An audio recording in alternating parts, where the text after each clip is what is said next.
ஒத்துக்கிறார். மோடி தான் பிரதமராக வருவாருங்கிறத அரவிந்த் கெஜ்ரிவால் ஒத்துக்கிறாரு. அவர் வந்த பிறகு 2 வருஷத்துல 75 வயசாயிரும். போடுற ஓட்டு அமித்ஷா பிரதமராக வர்றதுக்கு போடக்கூடிய ஓட்டு, மோடி பிரதமராக வர்றதுக்கு போடக்கூடிய ஓட்டு இல்லைன்னு சொல்றாரு. மோடியை முன்னிறுத்தினா தோக்கடிக்க முடியாது. அது ஜெயலலிதாவுக்கு பொருந்துமா, கலைஞருக்கு பொருந்துமா? பொருந்தாது இல்லையா? பொருந்தாது சார். அதே தானே 2 தடவை வெற்றியை பெற்றிருக்கக்கூடிய மோடிக்கும் பொருந்தாது இல்லையா? அடுத்து வர பாஜக வேட்பாளர்கள்லாம் வேற்று கட்சியில இருந்து வந்தவங்க தான் அப்படிங்கிறாங்க. அதுல தப்பு இல்லையே. திருநாவுக்கரசர் மாற்று கட்சியிலேருந்து வந்து கட்சி கொஞ்சம் ஸ்ட்ரெங்தன் பண்ணுற வேலையை அவர் பார்த்தாரு. ஸோ கட்சி ஸ்ட்ரெங்தன் பண்ணணும்னா மற்ற கட்சியிலேருந்து வர்றவங்களை அரவணைச்சு பண்ணால் தானே பண்ண முடியும். அப்போ அவரோட குற்றச்சாட்டு உண்மைதானே? அண்ணாமலை புதுசாக வந்தவர் தான், ஒரு போலீஸ் ஆஃபீஸர், அவருக்குன்னு ஒரு இமேஜ் இருக்குது, ஒரு யங்ஸ்டர்ஸ் மத்தியில் ஒரு இது இருக்குது. அப்போ அவரை ஒரு ஐக்கானாக காட்டி அவரை ப்ரொஜெக்ட் பண்ணி அவரை எம்பவர் பண்ணி தானே கட்சியை வளர்க்க முடியும். 3 கோடி 2 லட்சம் மதிப்பளவுக்கு சொத்து இருக்கிறதா அவர் வந்து கணக்காட்டியிருக்காரு. பாஜக வேட்பாளர்களுக்கு 91 கோடியே 5 லட்சம். ஸோ அப்போ உண்மையான இதுதான் அவரோட சொத்து மதிப்பா இருக்குமா? கண்டிப்பா. உலக அளவில் பெருசாக்கணும் தான் ஆள்றாரே தவிர பணத்துக்காக ஒரு ஆளல்ல. பணம் அவருக்கு ஒரு முக்கியம் இல்லை. இந்த மோடின்னா இந்தியானா மோடி நாடுன்னு வரக்கூடிய அளவுக்கு அவர் புகழ் பெறணும். அவர் பணம் சம்பாதிக்கிறதுக்காக பொது வாழ்க்கைக்கு வந்தவர் இல்லை. நாட்டு நல்ல அக்கறையோட குடும்ப பொறுப்பே விட்டுட்டு வந்தவர் மோடிங்கிறதான் எல்லாருக்குமே தெரிஞ்ச ஒரு. பாலியல் குற்றச்சாட்டுகள் நடக்கும் போது மோடி அவர்கள் வாயே திறந்து அதுக்கு எதிர்ப்பு தெரிவிக்கவே இல்லையே. பாலியல் குற்றச்சாட்டில் சட்டம் தன் கடமையை செய்யும். பிரிஜ்வால் பண்ணியிருக்கிறாரு. அது வந்து அஃபென்ஸு. சட்டம் அவருக்கு உரிய தண்டனை பெற்று.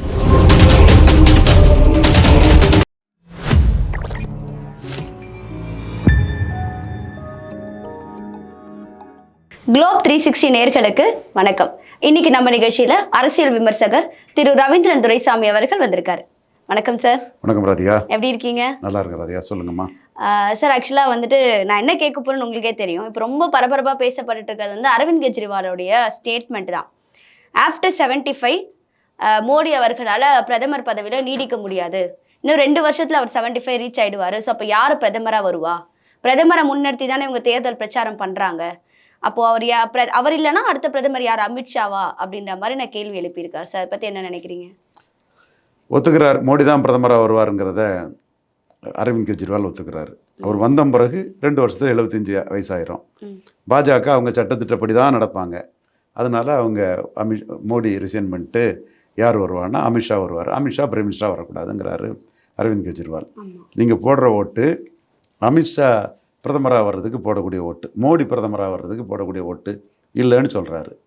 அப்போ மோடியை முன்னிறுத்தினா தோக்கடிக்க முடியாது. 14லையும் 19லையும் வெற்றி பெற்ற மோடியை முன்னிறுத்தினா தோக்கடிக்க முடியாது. மோடி பிரதமர்னா மக்கள் மோடிக்கு தான் ஓட்டு போடுவாங்க. அப்போ அதனால் அவர் என்ன சொல்கிறாருன்னா, நீங்கள் மோடி பிரதமர் நினச்சி ஓட்டு போட்டுறாதீங்க, அவங்க 2 வருஷத்தில் அமித்ஷா வச்சிருவாங்க. இப்போ நீங்கள் போடுற ஓட்டு அமித்ஷாவுக்கு போடக்கூடிய ஓட்டு. ஸோ நீங்கள் அமித்ஷாவுக்கு ஓட்டு போடாதீங்கன்னு சொல்கிறாப்புல. ஓகே. எந்த ஒரு கட்சியிலையும் என்ன ஒரு விதி இருந்தாலும் விலக்குகள் உண்டா இல்லையா? ஆமாம், உண்டு. ஒருவருக்கு ஒரு பதவி தான்னா அது ஜெயலலிதாவுக்கு பொருந்துமா? பொருந்தாது. கலைஞருக்கு பொருந்துமா?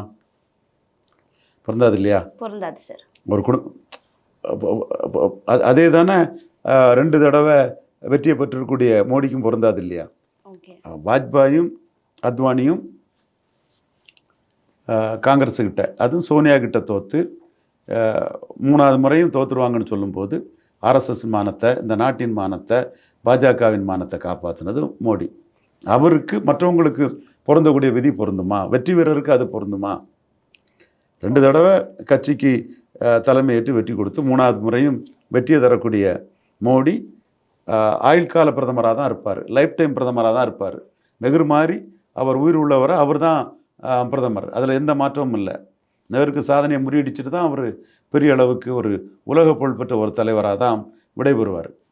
அதனால் இதைத்தான் எல்லா பாஜக தொண்டர்களும் விரும்புகிறாங்க. அப்படி இருக்கும்போது எல்லாருக்கும் பொருந்தது எப்படி மோடிக்கு பொருந்தோம் ஒரு கட்சிக்குள்ளே? அந்த கட்சி விஷயம்.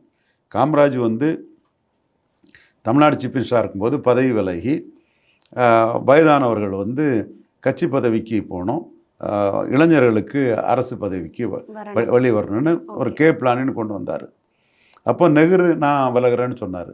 அப்போ காமராஜ் என்ன சொன்னார், நீங்கள் விளைவிங்கன்னா நான் இந்த திட்டத்தையே வாபஸ் வாங்கிடுறேன்னு சொன்னார். அப்போ நெஹ்ருக்கு அங்கே விதிவிலக்கு வந்துட்டு இல்லையா? ஆமாம், நெஹ்ருக்கு அங்கே புரியுது விதிவிலக்கு வந்துட்டு இல்லையா? ஓகே. ஒருவருக்கு ஒரு பதவிங்கிறதுல இந்திரா காந்திக்கு விதிவிலக்கு வரலையா? கட்சி தலைவராட்டும் பிரதமராட்டம் அவங்க இருந்தாங்களா இல்லையா? ராஜீவ் காந்திக்கு இருந்தாங்களா இல்லையா? அப்போ இந்த விதிவிலக்குகள் வந்து மாஸ் லீடருக்கு கிடைக்கத்தான் செய்யும். மோடிக்கு அந்த விதிவிலக்கு கண்டிப்பாக உண்டு. டெல்லி சீஃப் மினிஸ்டர் ஆகட்டும், ஆம் ஆத்மியோட பிரின்சிபல் ஃபோர்ஸ் ஆகட்டும், அரவிந்த் கெஜ்ரிவால் தானே இருக்காரு. அப்போ அவரும் 2 பதவியில் இருக்கும் போது ஏன் இந்த விலக்கு வந்து மோடிக்கு வரக்கூடாதுன்னு சொல்ல வரீங்க? ஏன்னா மோடியால் தான் 2 முறை தோல்வியடைந்த பாஜக 3வது முறை வெற்றி பெற்றிருக்கு. தோற்று போன யாருக்குமே அங்கே மோடிக்கிட்ட கேள்வி கேட்கறதுக்கு ரைட்ஸ் கிடையாது. நீங்கள்லாம் தோற்றும் பிறகு அவர் முகத்தை காட்டி அமித்ஷா யூபியில் பெரிய வெற்றியை பெற்று அவரை மீண்டும் ஆட்சி அதிகாரத்துக்கு அவர் பாஜகவை ஆட்சி அதிகாரத்துக்கு கொண்டு வந்திருக்கீங்க. அப்படி இருக்கும்போது ஒரு வெற்றி வீரருக்கு விதிவிலக்கு இருக்குமா இருக்காதா? இருக்கும் சார். அப்போ இந்த அளவுக்கு பேசினாருன்னா அமித்ஷாவுக்கு எதிராக அவர் ஏதோ மூவ் பண்ணுற மாதிரி தான் தெரியுது. தான் கைது செய்யப்பட்டதுக்கு எல்லாமே உள்துறை அமைச்சர் அமித்ஷா காரணம்னு நினைக்கிறாரு. இதை ஆப்ரேட் பண்ணது அமித்ஷான்னு நினைக்கிறாரு. அப்போ 3வது முறை மோடி தான் ஃபுல் டைம் இருப்பாருன்னு சொல்லும்போது அமித்ஷாவுக்கு எதிரான ஒரு நகர்வை தான் அது செய்கிறாரு. அப்போ நான் மோடிக்கு இணையானவன் அல்ல, மோடி அபோவ் ஆல், நெஹ்ரு மாதிரி, நெஹ்ருவையும் தாண்டி போயிடுவார். அப்போ அமித்ஷாவா அரவிந்த் கெஜ்ரிவாலான்னு நாளைக்கு ஒரு அரசியலை கொண்டு வரதுக்கு இப்போவே அவர் வந்து பீடிகை போடுறாரு, முன்னோட்டம் காட்டுறாரு. சார், ஆக்சுவலாக இந்த அபோவ் 75க்கு அப்புறம் பிரதமராக இருக்க முடியாதுன்ற இந்த ரூல் வந்து இது அன்அஃபிஷியல் தான். ஆர்எஸ்எஸை பொறுத்த வரைக்கும் இது ஒரு அன்அஃபிஷியல் ரூலாக தான் வந்து அமித்ஷா வந்துட்டு தெரிவிச்சிருக்காரு. அதே மாதிரி இந்த மாதிரி ஒரு பிரச்சாரத்தை இது வரைக்கும் இந்தியா கூட்டணியில் யாரும் பண்ணல. ஜெயிலேருந்து வந்ததுக்கு அப்புறம் அது அரவிந்த் கெஜ்ரிவால் வந்து முன்னெடுத்துட்டு இந்த மாதிரி ஒரு பிரச்சனை, அதாவது மக்களை குழப்ப நினைக்கிறாரு. இல்லை, இந்தியா கூட்டணியில் காங்கிரஸ் பண்ணுனா உங்கள் தாத்தா, உங்கள் பாட்டி, உங்கள் அப்பா எல்லாம் ஒரே பதவியை வச்சுக்கிட்டு தோத்தாலும் பதவியில் இருந்தாங்களா, எல்லாமே நீங்கள் தானே இருந்தீங்களா, உங்களுக்கு என்ன அருகதை இருக்குன்னு ராகுல் காந்தி கேட்டால் உடனே திருப்பி அடிச்சிடுவாங்க. இவருக்கு அதை கேட்க முடியும். இவர் அந்த மாதிரி அதை பற்றி எதுவும் ரூல் போட்டு அந்த கட்சிக்குள்ளே அதை மீறாததுனால இயல்பாக போயிட்டுருக்கனால இவரை கேட்க முடியாதுங்கிறதுனால இவர் உடனே அதை பேசுகிறார். நான் தான் கட்சி பதவியிலும் இருக்கார், சீஃப் மினிஸ்டராகட்டும் அவர் இருக்கார், ஊழல் வழக்கு இருந்த முறை ரிசைன் பண்ண மாட்டாருங்கிறத நாம் ஒரு கருத்தாக முன்வைக்கிறோம். ஸோ அது இன்னொரு விஷயம் என்னென்னா, அது இந்திரா காந்திக்கும் ராஜீவ் காந்திக்கும் பொருந்தி அவங்க பேர் கேட்டாலும் இவருக்கு சந்தோஷம்தான். ஏன்னா இவர் வந்து நாளைக்கு பாஜகவுக்கு ஆல்டர்னேட்டிவா தான் 29 வரணுங்கிறதா இவருக்கு திட்டம். அதுதான் சார், 3% வந்துட்டு ஓட் இன்க்ரீஸ் ஆயிருக்கு ஆம் ஆத்மிக்கு அப்படின்றாங்களே ஆஃப்டர் கெஜ்ரிவால் அந்த அரெஸ்டுக்கு அப்புறமா. அது என்ன எவிடன்ஸ் இருக்கு? கருத்து கணிப்பு தான் சார். அதுவும் கருத்து கணிப்புங்கிறது வந்து அதை பலகீனப்படுத்தக்கூடிய அளவுக்கு காங்கிரஸ்காரங்களே அரவிந்தர் சிங் லவ்லியை வந்து இது ஆம் ஆத்மி ஊழல் கட்சி அது கூட கூட்டணி போனால் தப்புன்னு மாநில காங்கிரஸ் தலைவரே பாஜகவுக்கு போயிட்டார், 2 எம்எல்ஏக்கள் போயிட்டாங்க. அப்போ காங்கிரஸுக்குள்ளேயும் ஊழல் அரவிந்த் கெஜ்ரிவாலை முன்னிறுத்துறது தவறுங்கிற ஒரு கருத்து அங்கே வருதில்ல. அடுத்தால அந்த கட்சியே ஊழல் கட்சின்னு ஊழலுக்கு அந்த கட்சியும் ஒரு பார்ட்டியாட்டு ஒரு பர்சனாலிட்டியாக போட்டு அந்த கட்சியையே அக்யூஸ்டாட்டு ஆக்குவாங்க போல தெரியுதே. ஓகே சார், ஆக்சுவலாக இது வந்து ஆம் ஆத்மியோட ஸ்டாட்டிஸ்டிக்ஸை பொறுத்த வரைக்கும் அவர் இன்னொரு விஷயம் என்ன சொன்னான்னா, பிஜேபி வேட்பாளர்கள் வந்து ஒரு 30-40% வந்து அதாவது வேறு கட்சியிலேருந்து வந்தவங்க தான். 30-40 வருஷமா ஆர்எஸ்எஸ்ல இருந்தவங்க யாருமே வேட்பாளர்களா இல்லை அப்படின்ற அந்த ஒரு ஸ்ட்ராங் ஸ்டேட்மெண்ட்டையும் அவர் முன்னிறுத்துறாரு சார். 30-40 வருஷமா ஆர்எஸ்எஸ்ல இருந்தவங்க தான் மோடி, அமித்ஷா, நட்டா எல்லாரும். ஒரு குறிப்பிட்ட தலைவர்களை தாண்டி அடுத்து வர பாஜக வேட்பாளர்கள்லாம் வேற்று கட்சியிலேருந்து வந்தவங்க தான் அப்படிங்கிறாங்க. அதில் தப்பு இல்லையே. இப்போ நயனார் நாகேந்திரனுக்கு திருநெல்வேலியில் செல்வாக்கு இருக்குது, அவரை எம்எல்ஏ கேண்டிடேட்டாக போட்டால் அவருக்குன்னு தனிப்பட்ட செல்வாக்கில் ஒரு 10-15 ஓட்டு அவர் கொண்டு வருவார்னா அந்த சீட்டு ஜெயித்தரலாம், லாபம் தானே அந்த சீட்டு. அதே மாதிரி சரஸ்வதி அவங்க மாற்று கட்சியிலேருந்து வந்தாலும் கூட அவங்களுக்கு ஒரு செல்வாக்கு இருக்கும்போது அவங்கள நிறுத்ததில் தப்பு இல்லை. இப்போ எல்லாமே அரசியலுக்காக பண்ணுறது தான். ரங்கராஜகுமார மங்கலம் காங்கிரஸ்லேருந்து வந்தவர் தான், எம்பியாக இருந்து பாஜக கட்டிடத்தையே அவர் தான் கட்டினார். இன்னும் கொஞ்ச நாள் உயிரோடு இருந்திருப்பாருன்னா கட்சி அவர் பெரிய அளவுக்கு ஸ்ட்ரெங்தன் பண்ணியிருப்பார். திருநாவுக்கரசர் அவர் கட்சியில் மாற்று கட்சியிலேருந்து வந்து கட்சி கொஞ்சம் ஸ்ட்ரெங்தன் பண்ணுற வேலையை அவர் பார்த்தார். ஸோ கட்சியை ஸ்ட்ரெங்தன் பண்ணணும்னா மற்ற கட்சியிலேருந்து வர்றவங்களை அரவணைச்சு பண்ணால் தானே பண்ண முடியும். அதுவும் மத்திய பிரதேஷ், ராஜஸ்தான் மாதிரிப்பட்ட மாநிலங்களில் ட்ரெடிஷ்னலாக ஒரு இந்துத்துவா வளர்ந்த இடங்களில் ஓகே. புதுசாக வளர வேண்டிய இடங்களில் அனில் ஆண்டனி, ஏகே ஆண்டனிக்கு மகன், அவரை கொண்டு வந்து தானே அதை வளர்க்க முடியும். டாம் வடக்கன் காங்கிரஸ்லேருந்து தானே கொண்டு வர முடியும். ஸோ அப்துல்லா குட்டி கம்யூனிஸ்ட்லேருந்து தானே கொண்டு வர முடியும். ஸோ இது வந்து ஏற்றுக்கொள்ளப்பட்ட ஒன்று தான். ஸோ அப்போ நீங்கள் ஒத்துக்கிறீங்க ஆல்ரெடி செல்வாக்கு இருக்கிறவங்கள தான் பிஜேபி வந்து கூப்பிடுறாங்க. கண்டிப்பாக சந்தேகமே இல்லையே. அப்போ வந்து அந்த அந்த அது மூலமா கட்சி வளர்ந்துராதா, ஓட்டு கிடைச்சிராதா அப்படின்ற அந்த ஒரு இதுதானே சார். அப்போ அவரோட குற்றச்சாட்டு உண்மைதானே. காது கொம்பில் கொம்பை வச்சு தானே முட்ட முடியும். அண்ணாமலை புதுசாக வந்தவர் தான், ஒரு போலீஸ் ஆஃபீஸர், அவருக்குன்னு ஒரு இமேஜ் இருக்குது, ஒரு யங்ஸ்டர்ஸ் மத்தியில் ஒரு இது இருக்குது. அப்போ அவரை ஒரு ஐக்கானாக காட்டி அவரை ப்ரொஜெக்ட் பண்ணி அவரை எம்பவர் பண்ணி தானே கட்சியை வளர்க்க முடியும். சார் ஆக்சுவலாக இன்னொரு ஒரு குற்றச்சாட்டு என்னன்னா, மோடி அவர்கள் வந்துட்டு வாரணாசி தொகுதியில் வேட்புமனு தாக்கல் பண்ணியிருக்காரு. அதில் அவரோட பிரமாண பத்திரத்தில் அவரோட சொத்து மதிப்பை குறிப்பிட்டிருக்காரு.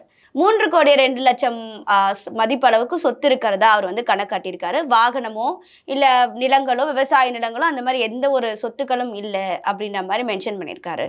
ஆனால் அதே பாஜக வேட்பாளர்களுக்கு 91,05,00,000 சொத்து மதிப்பு இருக்கு. அவரோட இவங்களுக்கு தான் அதிகமா இருக்கு.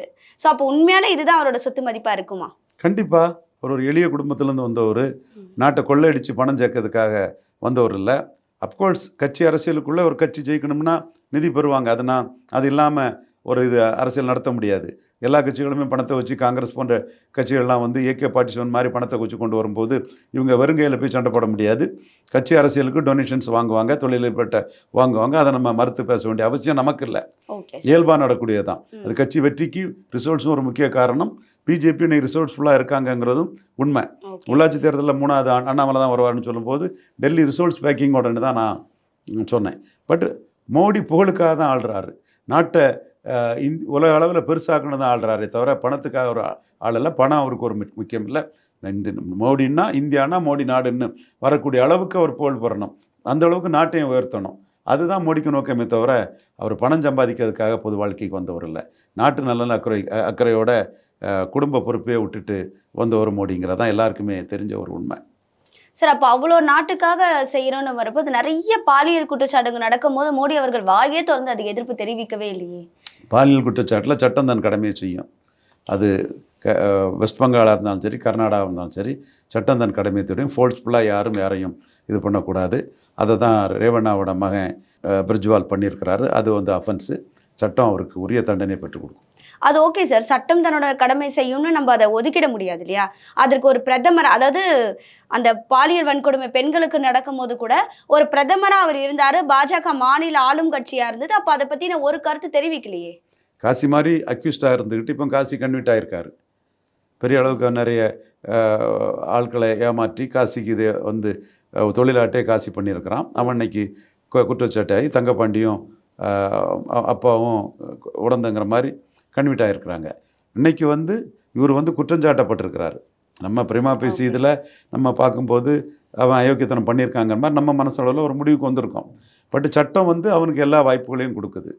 அவன் கன்விட் ஆகிறது வரை அவன் குற்றம் நிரூபிக்கப்படாத ஒருத்தனாக தான் இருக்கிறான். மிகப்பெரிய குற்றவாளி நமக்கு தெரியுது. நம்மளே அதை வந்து ப்ராசிக்யூட் பண்ணி ஒன்றும் பண்ண முடியாது. பட் நமக்கு பிரேமா பேசி முகாந்திரம் இருக்குன்னு தெரியுது. ஸோ அவனும் கன்விட் ஆகட்டு, அவ்வளோதான். அப்போ வந்துட்டு என்ன ஒரு இன்வெஸ்டிகேஷன் முடிவுக்கு அப்புறம் தான் யார் குற்றவாளின்னு தெரிய வரும். யார் ஜெயலலிதாவுக்கு அதுதான் நம்ம சொன்னோம். ஜெயலலிதாவுக்கு அதான சொன்னோம். அபேட்டடாகி தண்டையிலேருந்து தப்புன ஜெயலலிதா குற்றமற்றவர்னு சொல்லத்தானே இருக்காங்க. சீமானுக்கும் அதிமுகங்களுக்கும் அதான வம்பு. உங்கள் அம்மாவே ஊழல் பண்ணி குற்றவாளின்னு சுப்ரீம் கோர்ட்டே சொல்லியிருக்கு. உயிரோடு இருந்தால் குற்றவாளியாக உங்கள் அம்மா தான் போயிருப்பாங்கன்னு அம்மாங்கிற வார்த்தையை சொல்ல ஆத்தாங்கிற வார்த்தையை சொல்லியிருப்பான்னு நினைக்கிறேன். சீமான் சொல்லும்போது அம்மா இன்னோசன்ஸ் ப்ரூவ்டு, தண்டிக்கப்படாதவங்க, குமாரசாமி விடுதலை பண்ணியிருக்காங்க தானே அதிமுக சொல்கிறாங்க.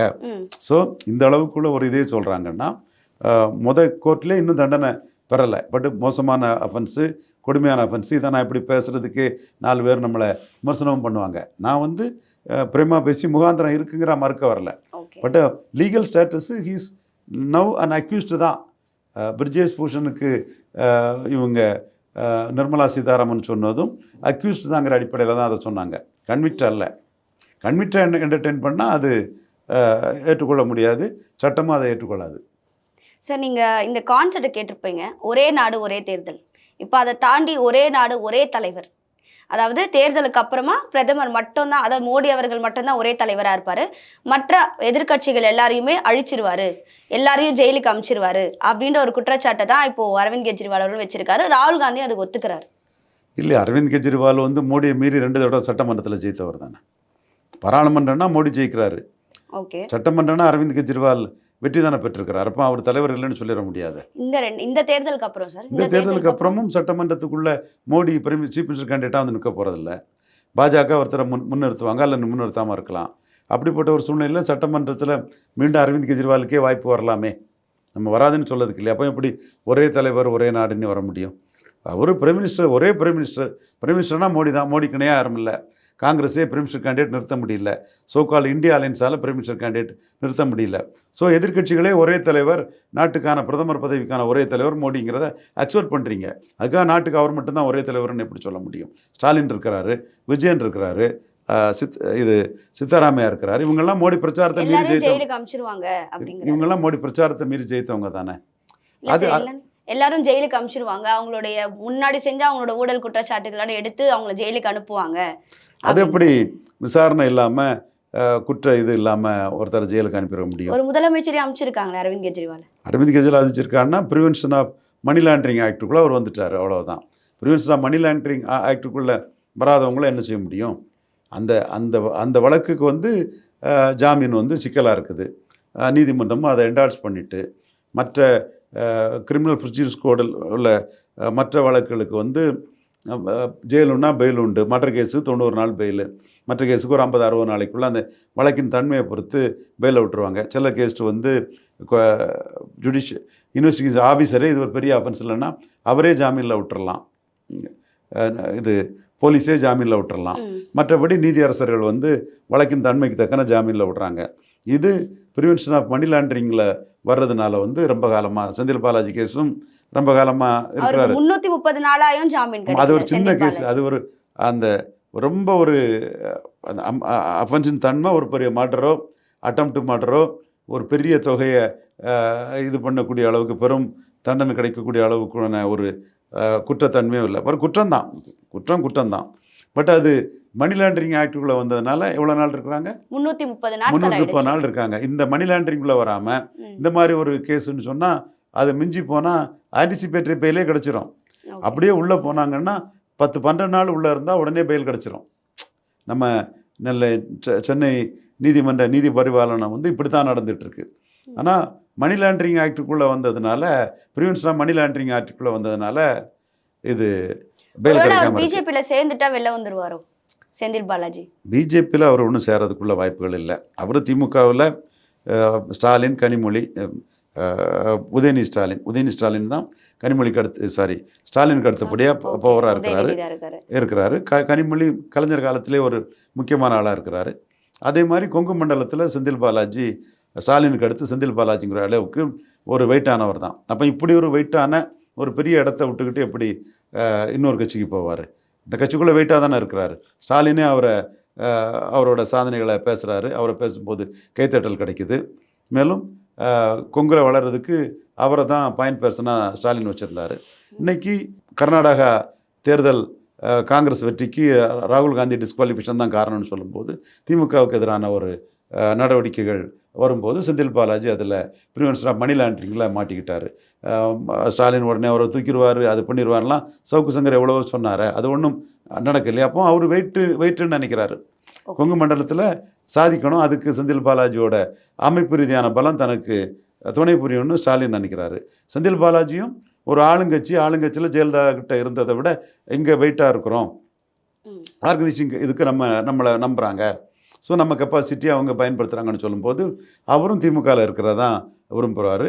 ஸோ அங்கே பாஜகவுக்கு அவர் போகிறதுங்கிற உள்ள வாய்ப்புகள் இல்லை. திமுகவில் எதிர்காலம் இல்லைங்கிற ஒரு முடிவுக்கு வந்தால் போவாங்க. இதுதான் அரசியல்.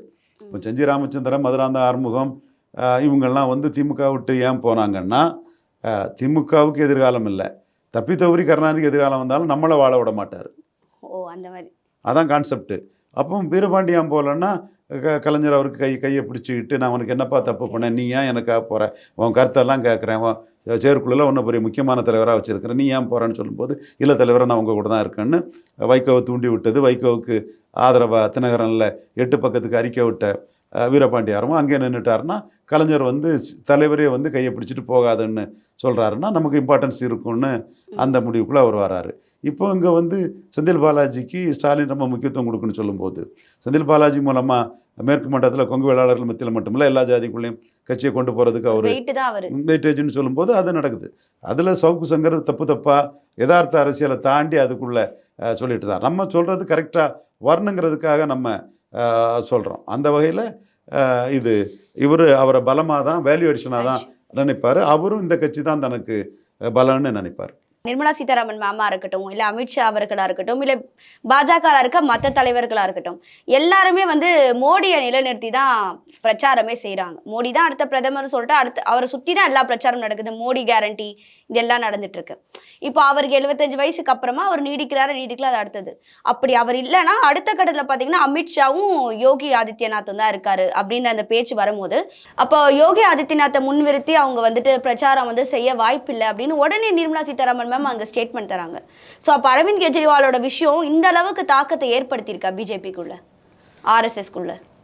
அதாவது நிர்மலா சீதாராமன் அந்த ஸ்டேட்மெண்ட் விடுறாங்கன்னா மோடியை முன்னிறுத்தி தான் எல்லாமே நடக்குங்கிறத அவங்க சொல்கிறாங்க. அமித்ஷாவும் என்ன சொன்னார், 2024 மோடி பிரதமராக 2022 யோகிக்கு வாக்களிங்கன்னு தான் சொன்னார். யோகி அவரை முன்னிறுத்தி சிஎம்மாக வந்தவர் தாங்கிறதும் மாறுபட்ட கருத்து இல்லை. ஒரு ராஜ்புட்டுங்கிறதான் அவர் வந்தாரே தவிர அவரை மோடிக்கு எதிராக ஆர்எஸ்எஸ் வைக்கிது அது இதெல்லாம் பஞ்ச புழுகு ஆகாச புழுகு, அரசியல் தெரியாமல் காழ்ப்புணர்ச்சியிலும் வன்மத்திலையும் உண்மை புரியாமல் பேசுகிறது. அங்கே ஒரு ராஜ்புட்டை வைக்கணும்னு மோடி நினச்சார். அதில் அவங்க கேபினெட்டில் ஃபுல்லாக பிராமின்ஸ் ஜாஸ்தி இருக்கிறாங்க. நிறைய பிராமின்ஸ் இருக்கும்போது வந்து லோக்கல் சீஃப் மினிஸ்டராக ராஜ்புட் இருந்தால் தான் அது ஒரு பேலன்சிங்காக இருக்கும். அல்லது பிராமின்ஸுக்கும் ராஜ்புட்டுக்குள்ள ரைவலரி தான் காங்கிரஸ் ஸ்பிளிட், காங்கிரஸ் ரூலிங் இந்திரா காந்தி காமராஜ் அந்த ஸ்பிளிட்டு. அதுக்கு பிறகு காங்கிரஸுக்குள்ள வீர்பத்ர சிங், விபி சிங், என்டி திவாரி, கமலாபதி திரிபாதி, ஸ்ரீபதி மிஸ்ரா, வீர் பகதூர் சிங்லாம் ராஜ்புட்டு, விபி சிங் ராஜ்புட்டு, அவங்கெல்லாம் பிராமின். இந்த போட்டி தான் அப்பர் காஸ்ட்டுக்குள்ளே இருந்துகிட்டு இருக்கும்போது மோடி என்ன பார்க்குறாருன்னா கேபினெட் ஃபுல்லாக பிராமின்ஸ் இருக்காங்க, அப்போ சீஃப் மினிஸ்டராக ராஜ்புட்டா கொடுப்போன்னு ராஜ்புட்டை பேலன்ஸ் பண்ணுறாரு. அவங்களும் இந்து தான் இவங்களும் இந்து தான், ரெண்டு இந்துவுக்கும் ஒரு முக்கியத்துவம் கொடுத்து மோடி எல்லா இந்துக்களுக்கும் பொதுவான upper caste, OBC, SC, ST எல்லா இந்துக்கும் பொதுவான ஒரு தலைவராக இந்தியாவில் இதுவரை யாரும் வந்ததில் மோடி இன்னைக்கு வந்து மிளர்ந்து நிற்கிறார். அப்போ அவர் அந்த ஒரு வியூவை எடுக்கிறாரு. இதுதான் உண்மை நிலைமை. ஆனால் தமிழ்நாட்டுக்குள்ளே என்ன ஆர்எஸ்எஸ் மோடிக்கு எதிராக யோகியை கொண்டு வராங்க. யோகி இது யார், இந்த கட்சி ஜெயிக்கக்கூடாது, மோடி தோக்கணும், பிஜேபி தோக்கணும்னு நினைக்கிறவன்லாம் சொல்கிறான்.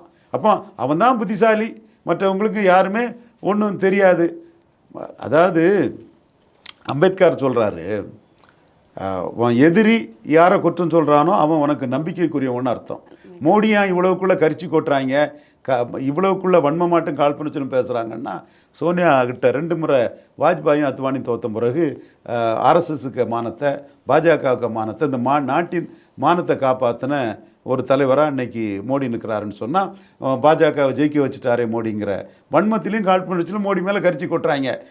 இது ஃபாதர் ஜெகத் கஸ்பார் சொல்லுவார், பாஜகவில் என்ன நடக்கணும் எப்படி நடக்கணும் ரொம்ப அக்கறையும் நன்மதிப்பும் ஃபாதர் ஜெகத் கஸ்பார் இருக்குமில்ல. தனிப்பட்ட முறையில் என் மேலே ரொம்ப அன்பாக இருப்பார், அவருக்கு நானும் அவர் மேலே அன்பாக இருப்பேன். அவர் ஃபாதருங்கிற தாண்டி பிஷப்பாக வரணும்னு மனசார நினைக்கக்கூடியவன், அதெல்லாம் நான் மாற்றமில்ல, அதுக்கெல்லாம் தகுதி உள்ள ஒரு பெரிய இன்டலெக்சுவல். பட் உங்கள் வன்மமும் காழ்ப்புணர்ச்சியும் மோடி மேலே எவ்வளவுக்குள்ளே உங்கள் வந்து பாயுது, அதைத்தான் நாம் சொல்கிறோம். Okay sir. ஸோ இதுதான் எல்லாரோட பாணிலையும் மோடிக்கு புகழில் வைத்தறிச்சல் பட்டு எல்லாரும் பேசுகிறது. அதில் வேற இங்கே 1-2 பேர் சுமன் ஸ்ரீராமன், அந்த மாதிரி சுப்பிரமணிய சாமி, இந்த மாதிரி எல்லா ஜாதியிலையும் நல்லவங்க இருப்பாங்க. இந்த தேசபக்தியும் தேவபக்தியும் உள்ள 90% பிராமணர்கள் மோடிக்கு ஆதரவாக இருக்கும்போது இந்த மாதிரி ஜாதி வரியில் 1-2 பேரை அந்த இது மத வரியிலையும் இந்த ஜாதி வரியும் மேட்ச் ஃபிக்ஸ் பண்ணிக்கிடும், ஒன்று சேர்ந்துக்கிடும். இங்கே வந்து அரசியல் ரீதியாக பிஜேபிக்கு எதிரானவங்கள்லாம் ரெண்டையும் சேர்த்து வச்சுட்டு டங்குன்னு பேயாட்டம் ஆடுவாங்க. இதுதான் தமிழ்நாட்டில் நடந்துகிட்டு இருக்கு. புத்திசாலித்தனமாக இதை நீங்கள் கூர்ந்து ஆய்ந்து பார்த்தா இந்த உண்மை தெளிவாக தெரியும். இன்னைக்கு நம்ம நிகழ்ச்சியில் கலந்துக்கிட்டு நிறைய விஷயங்களை மக்களுக்காக பகிர்ந்துக்கிட்டீங்க. நன்றி சார். நன்றி.